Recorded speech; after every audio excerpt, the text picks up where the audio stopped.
Hello everyone, my name is For Extraordinaire, and I am so pissed because I actually recorded an entire video beforehand for this patch note specifically, and I realized I didn't even hit the record button, so it happens to the best of us. But instead of just reading through everything, I'm going to briefly summarize the patch note changes and talk about them without going into specific details and basically save your guys' time. So I'll just summarize what I know so far, and if you do want an aquatics breakdown, I have a separate video on that, which I will link in the top right hand of the video, just if you want to see the origins and civics broken down for the aquatics pack. So basically with this update, we're getting several big balance changes. First of all, we're getting changes to necro hives and necromorphs. I don't think they're necromorphs. This isn't Dead Space, but necrophages in general.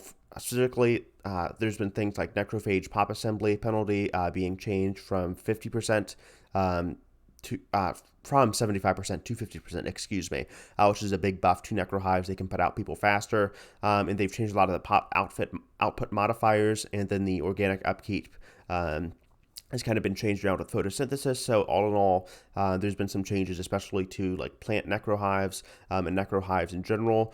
There's also been kind of tweaking output costs, and they've added a ton of anomalies with the balance changes, and they've kind of made them more accessible. And then another big feature that they've had is changing around the reinforcements. So now reinforcements, instead of just constantly putting out reinforcements if the initial reinforcement can't find the target, which they want to join, they now have a much easier time, first of all, finding the reinforcement, and they will stop pumping out nearly as many reinforcements. They just have better pathing now, which is very nice to see the devs kind of put through. There are some new interesting features in the form of what multiplayer hosts can now do, as if you join a multiplayer host and you don't have the DLC, you can actually choose your own species and ship backgrounds from the DLC, which is great. They also added the ability to pick your main species gender during game setup, and you can make all of your species a certain gender. So if you want to have an all-female or an all-male population, that is totally feasible. Or if you're kind of going along with the hive mind and you want to make all of your species not conform to any gender stereotypes, you can also do that. So more customization. I always approve of that when the devs kind of put that forward, and they're doing that a lot with this update. For example, you also have tons of galaxy generation options, over 200 new star names. There's 13 random events to terraforming, which I love. I love to see more terraforming options.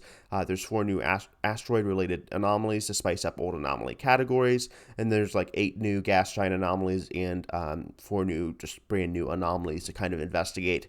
I kind of get tired of seeing the dead lizard or whatever, the dead reptilian you have to research as like a basic event, or the bullets that like graze your ship, just to name a few. That it's just kind of annoying to see the same things repetitively. So again, great to see that from the devs, that they're spacing things up, they're adding more variety to the gameplay, and they're just, I don't know how else to say it, they're just trying to revitalize the research and anomalies. So great to see. Nothing too big in that regard, but I just, again, like to see them adding something new. Also, there has been some additional options to pre-existing anomalies, like the alien box event chain has been optimized to have an option for gestalts, and I guess that has been kind of centered around them now.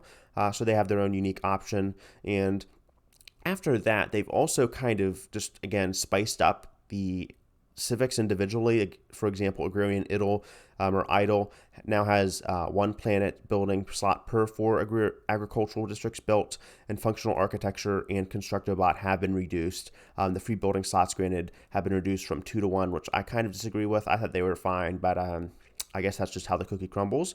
And they also tweak things like nerve stapled hive minds, and they've also just kind of had a big I guess stealth update, if you haven't been really paying attention to the patch notes, for hive minds in general, just with how they've kind of changed necrophages and necrohives, and how they've just really changed nerve stapled hive mind pops. So hive minds are going to be playing a little bit differently, specifically for necrophages. If you just want to have a more aggressive population generating style and you want to pump out more pops, that's more feasible now.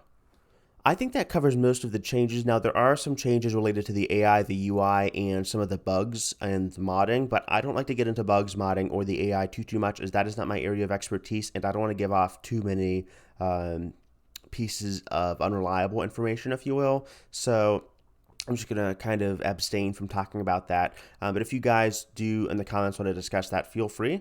Otherwise, I wanted to keep this concise and short and to the point and not go too long over, because I realized my mistake last time because I wasn't even recording. So again, thank you guys so much. I think it's probably better this way, just to kind of get everything to you in a concise and short and to the point format. So again, thank you guys so much for watching. If you want to see that out of the video, I will link it to the top right hand corner of the screen, where you can check out my aquatics breakdown. Other than that, this is For Extraordinaire. I love you guys, and I hope to see you guys soon. All right, peace.